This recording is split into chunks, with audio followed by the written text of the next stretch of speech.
করেছি, যেটা পুলিশের প্রসিডিওর, সেটা এখান থেকে রাত্রিবেলায় ওনাকে সেন্ট্রাল লকআপে পাঠানো হয়েছে।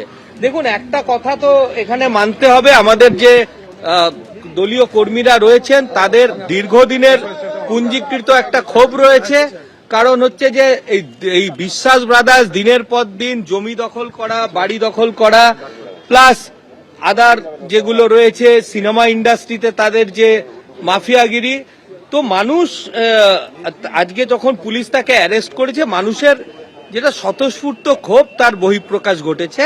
আমি সবাইকে বলছি যাতে এটা শান্তভাবে, এটা আইন কেউ নিজের হাতে তুলে না নেন, এবং থানার আইসি যেটা বলেছেন প্রত্যেকের যা যা অভিযোগ আছে সেটা লিখিত আকারে যাতে থানায় জমা দেওয়া হয়, আইনি পথে এর বিচার হবে।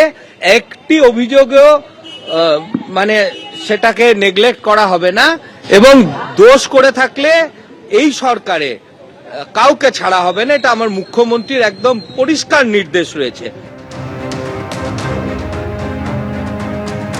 সৌরভ বিশ্বাসের নামে নিউ আলিপুর থানায় অভিযোগ দায়ের হয়, আর অভিযোগ দায়েরের পরেই গ্রেফতার করা হলো সৌরভ বিশ্বাসকে। মহিলার সঙ্গে অশালীন আচরণ, তোলাবাজির অভিযোগ রয়েছে তার বিরুদ্ধে, খুনের চেষ্টা, এমনকি অস্ত্র আইনেও মামলা দায়ের হয়। আর সেই অভিযোগের ভিত্তিতেই রাত 10টা নাগাদ তাকে গ্রেফতার করে পুলিশ।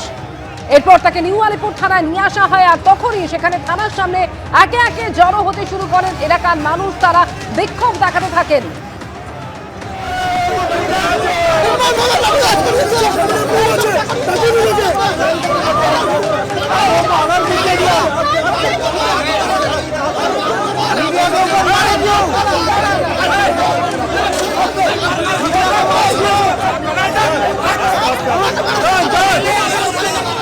তো ভালো ভালো কাজ করেছে সৌরভ বিশ্বাস, আমাদের দাদা তারক ব্যানার্জি মহাশয়কে ঘরে ঢুকে মেরেছে, এত ভালো ভালো কাজ করেছে, সেই জন্য ওনার জন্য আমি গিফট নিয়ে এসেছি। ভালো টিম, নোংরা লোকের জন্য ভালো টিম, নোংরা লোক তো তার জন্য ভালো টিম এনেছি। খারাপ লোক যেরকম অভিষেক ব্যানার্জির উপর পড়েছিল, পচা টিম, সৌরভ বিশ্বাস এত ভালো লোক, সেই জন্য এই টিম, নতুন টিম কেনা, এক্ষুনি কিনে নিয়ে একটু রিটার্ন প্রশ্ন না, আমি মনে খুশি, সৌরভ বিশ্বাসের জন্য নিয়ে এসেছি গিফট, রিটার্ন গিফট। আমার নাম বাবাই মন্ডল, আমি আমার নেতা তারক ব্যানার্জি, তার উদ্দেশ্যে আমি এসেছি এখানে। লেট এলাম, সেইটা আমার দুঃখ, মনে খুব দুঃখ আমার। ভালো টিম, খারাপ লোকের জন্য ভালো টিম না, সৌরভ বিশ্বাসকে গিফট দেওয়ার জন্য এনেছিলাম।